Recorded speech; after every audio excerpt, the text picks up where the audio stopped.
Hello, everybody. I know that no one's joined yet, as far as I can tell. I guess I could wait a few seconds until I get at least one person, and then we'll get started.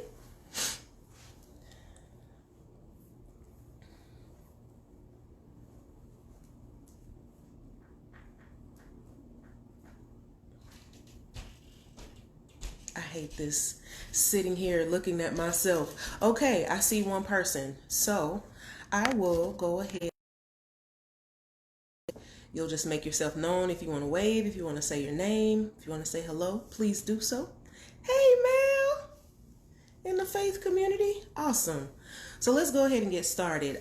So the faith community is doing something new called the Daily Bread, and we are taking each day of the week, virtually getting online to our faith community and everybody that's connected to us, and we are dropping some nuggets every day. Sometimes it's prayer, sometimes it will be mental health and things to encourage. It might be some meditation, it might be something as far as recipes or activities that could get you through your day while we are all inside trying to stay as safe as possible. Hey, Christian. Hey, Myron, my dog. All right, anyway, so Thursdays will be my day, and I am going to specifically talk about mental health challenges while we're all adjusting to not being able to come face to face with each other and not being able to hang out with our friends and family like some of us would ordinarily do. I myself have been preparing for this introvert in the house life for 41 years, so I haven't had to make much of an adjustment. But anyway, the topic that I felt was necessary to get into first, because this is still fresh for us, is anxiety. So I'm going to talk about what anxiety is, what it might look like, and some things that we could possibly do to help us get through this situation a little easier without stressing all the way out, without our hair falling out, without losing a bunch of weight or gaining a bunch of weight. So I want to delve into this topic about anxiety. And for those that don't know, I am a mental health professional.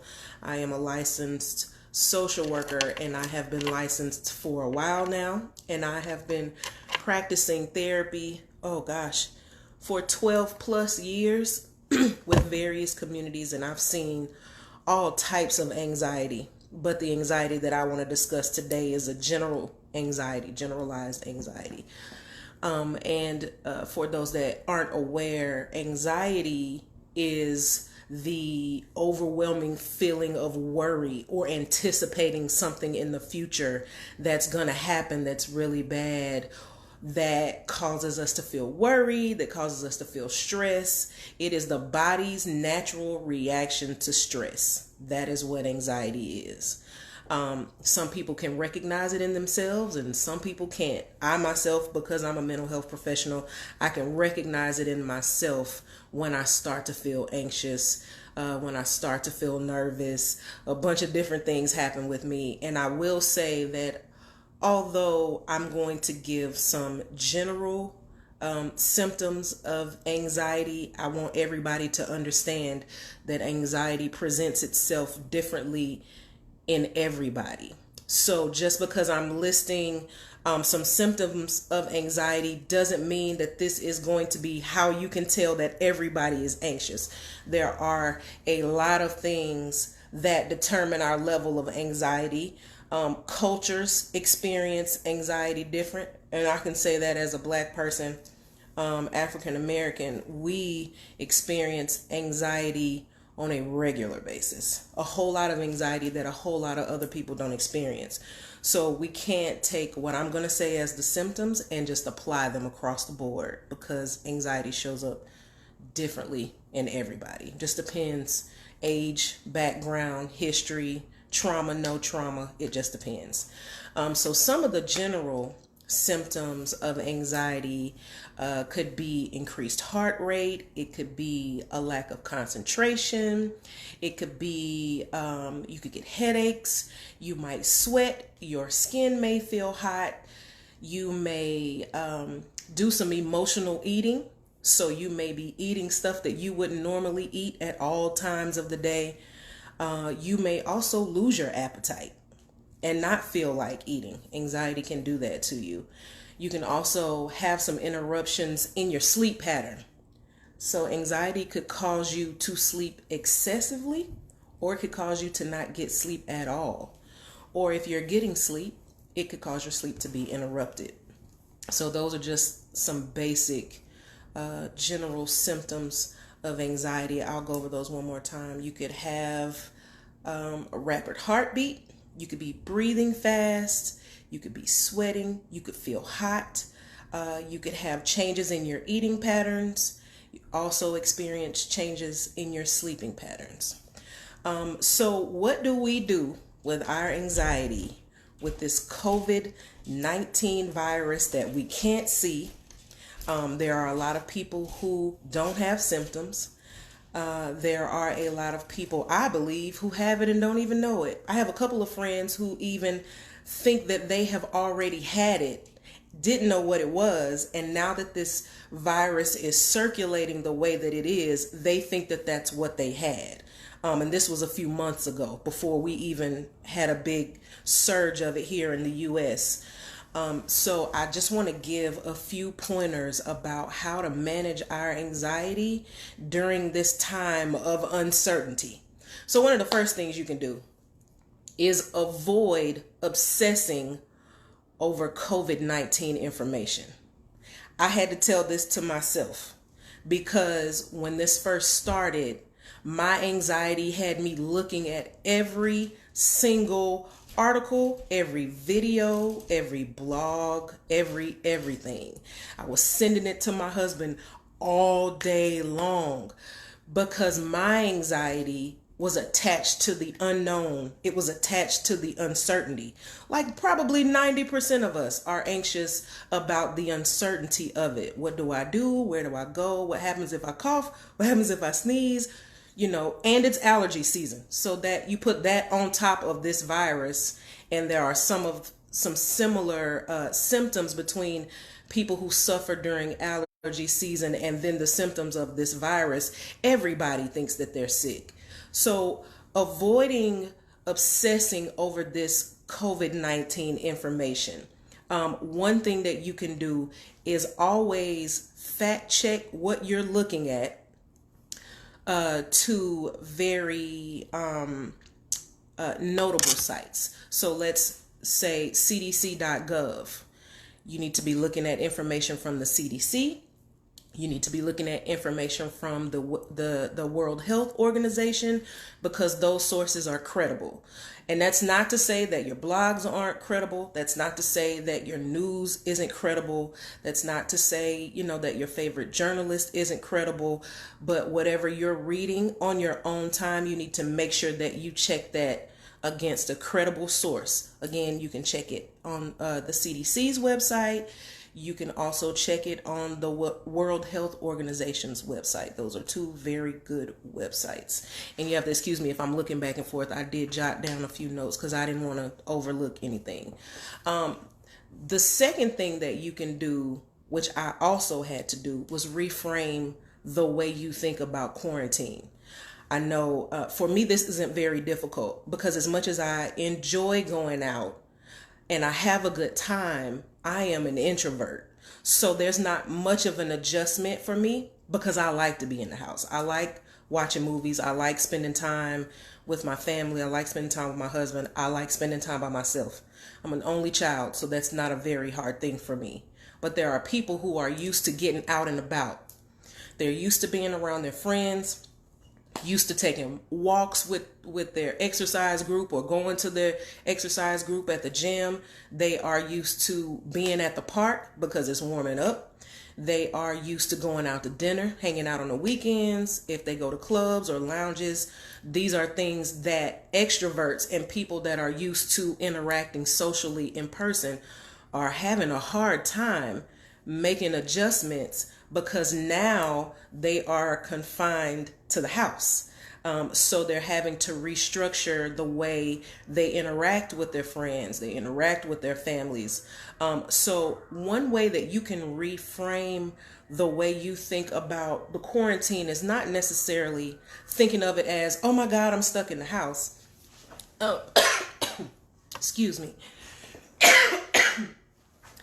Went down the wrong way. You could take this time to think about it like having time for self-care.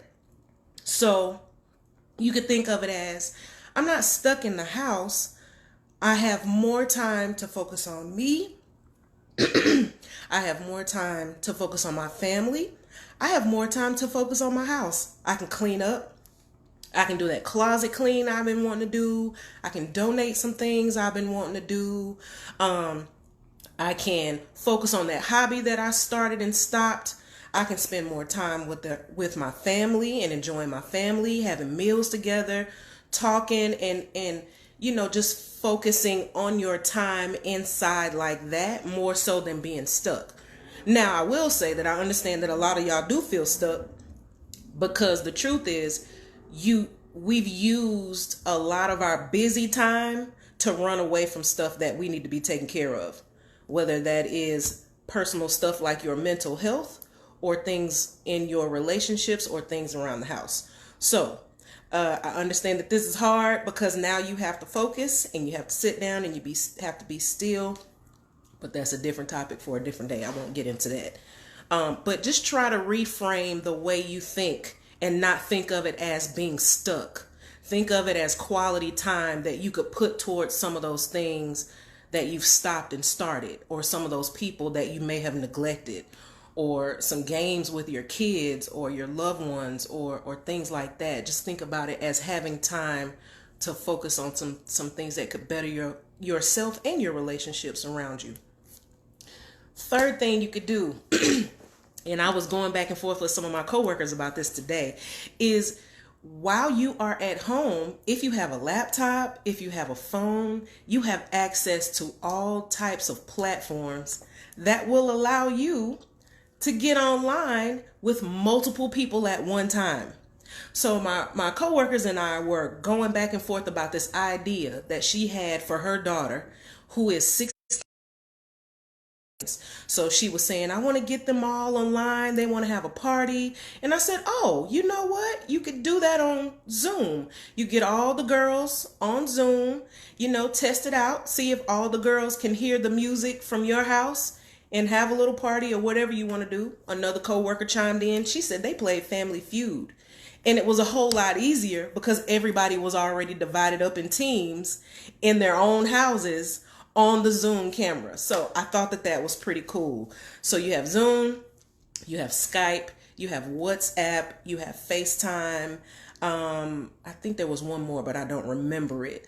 I know that I've been using Instagram, the Instagram phone a lot and video chat a lot to talk to my niece who just had a baby. And I rarely get to see them in person, but we talk on this Instagram video phone multiple times a week. And that's how I've been able to keep up, with her and her new baby. So take advantage of some of those virtual platforms when you start feeling lonely, when you start feeling disconnected. Text some of your friends and say, hey, do y'all have some time tonight? We can get online. We can chop it up. Netflix even has this thing now called a Netflix party that I cannot wait to try, where you can get online with several people and you all can watch a movie together. I just need to like the people who I'm actually watching the movie with. No, just playing. But I think that that's a really cool thing to have, this virtual watch party with all of these people that you can get on Netflix and watch the same movie at the same time, probably have commentary, all that type of stuff. So take advantage of some of these virtual platforms that connect us together and that allow us to see each other and talk to each other, even though we're not able to get face to face, because it's not the safest thing to do right now. I'm not advising that for anybody.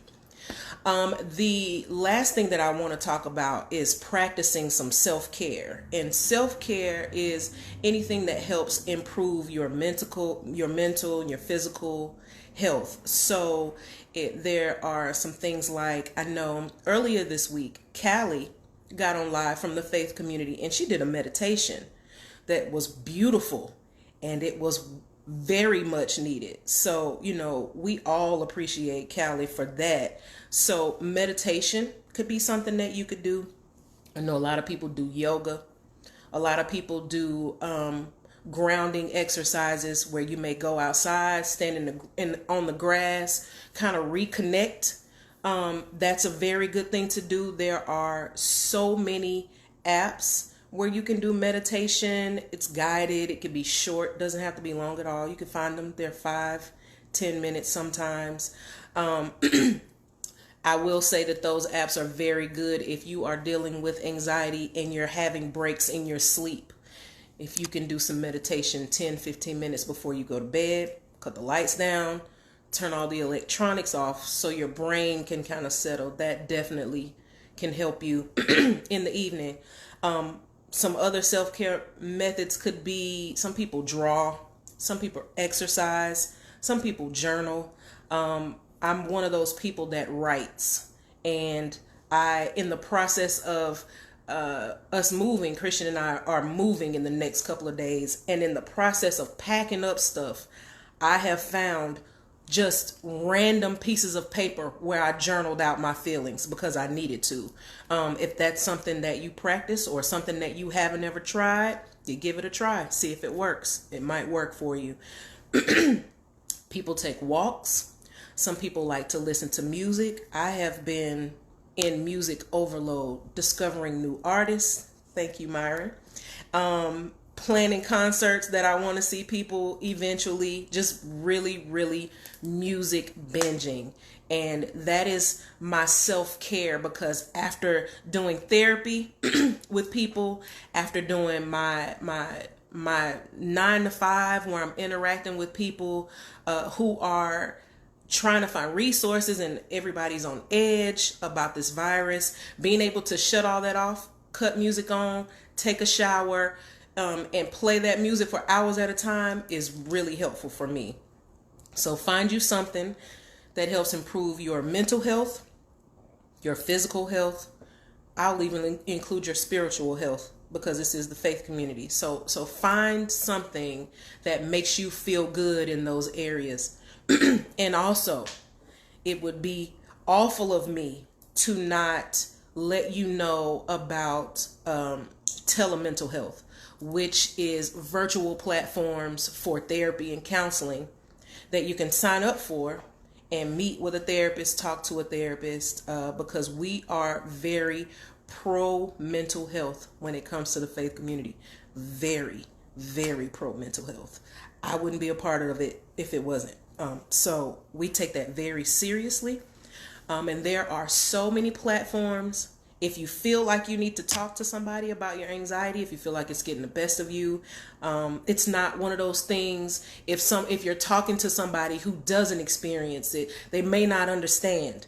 So you may need to talk to a professional who understands and can tell you and help you process the feelings that you're having, and how you're dealing with them and how to deal with them in a healthy way. So you have BetterHelp, which I'm on. So you can do betterhelp.com. It's a great platform.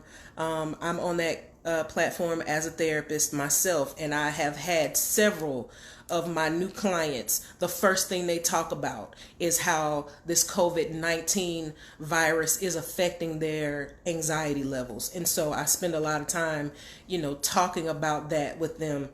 There is also Talkspace, which is extremely popular. It's another virtual platform where you can do live chats with your therapist. You can do live video chats. You can do messaging throughout the day, throughout the week. If there's something that you need to talk about, if there's something you need to get off your chest, there's something you don't understand, Talkspace is another great site. Also, there is Pride for the Q+ community. If you are looking for a Q+ therapist or Q plus counselor. Pride Counseling is a great virtual platform for you to use. Has all of the same functions as BetterHelp and Talkspace with virtual chatting, online messaging, and video chatting. For couples, there is a site called Regain. I'm going to say that again. For couples, because there are a lot of couples who haven't spent time coupling. So you're in the house about to choke each other out. You can try Regain. Regain is a great therapeutic virtual platform for you to get on with your spouse if you're trying to figure out how to make this adjustment of everybody working at home being in the same space, or maybe not everybody working at home, maybe just everybody in the same space for a significant amount of times. That's a great site for you to get onto. If you can, get you a couples therapist and work some of that out while we get through this situation with this virus. So I will list those again. You have BetterHelp, you have Talkspace, we have Pride Counseling, and we have Regain. And there's also a teen counseling too, for those of you who may have teenagers or young adolescents who you feel like you're not equipped to handle some of the stress that they're dealing with. There's a teen counseling site also available that's a virtual platform for teens. And of course, they include the parents because they're minors. So they include the parents. Yeah, that was it. I didn't want to overload everybody because you're already overloaded with information from the news, from your social media sites, from whatever you're listening to, your podcasts. It can get overwhelming. And if you need to, unplug. Turn the phone off, get off social media for a while. Don't watch the news for a while. Do something that's calming and soothing, because as much as we have the desire to stay informed, sometimes our brains don't know the difference and they get overwhelmed and we get worked up. And then the next thing you know, we're binge eating because we're emotional and we're fearful, or we're sitting up in the middle of the night because we can't get it off our minds. And then the next thing you know, you have to go to work in the morning and you can't really function in the morning because you didn't get any sleep at night. Trust me, we're all working on it. We're all working on it. Myself included, because I understand that I have some anxiety that I have to work on. So I have to be really careful about the amount of information that I take in, because I will shut down and lock everything down and nobody can leave the house. So yeah, I hope this was helpful for you. Please continue to tune in every day this week. The faith community will continue to go live with various people who are going to be giving you all some golden nuggets. I'm so appreciative for the faith community doing this, because you just never know what people need. You never know what people are in need of. You never know where people are, especially in times like this when we have to be still. And sometimes stillness doesn't settle with everybody the same way. So I just wanted to make sure that I got on here and I gave you some helpful tips. I did think of something funny. Actually, I was looking at my nails because I was talking about writing notes about some self-care, and I was thinking, oh man, I'm not going to be able to get my nails done because it's just not safe to be around a bunch of people. And then I just happened to look up and see my eyebrows, and God was not pleased, and neither was I. So I had to go in there, do something to these eyebrows, do a little self-care, because I was looking like I didn't love my life. And I couldn't get in front of y'all looking like that. So take some time, find some alternatives, be creative. If you got to get some press-ons for your nails, ladies, if you got to get your homeboy to cut your hair, fellas, if you got to get your girl to, put you some braids in, chop your eyebrows up real quick, put you on some lashes, do that. And even do it if you're not going anywhere to make you feel better. So till next time, see y'all later. And I hope that this was helpful for you. If you have any follow-up questions or anything, feel free to hit me up in my inbox. It'll be totally confidential, and I'll help you answer any question that you have. So y'all have a good day. Take it easy. Stay safe.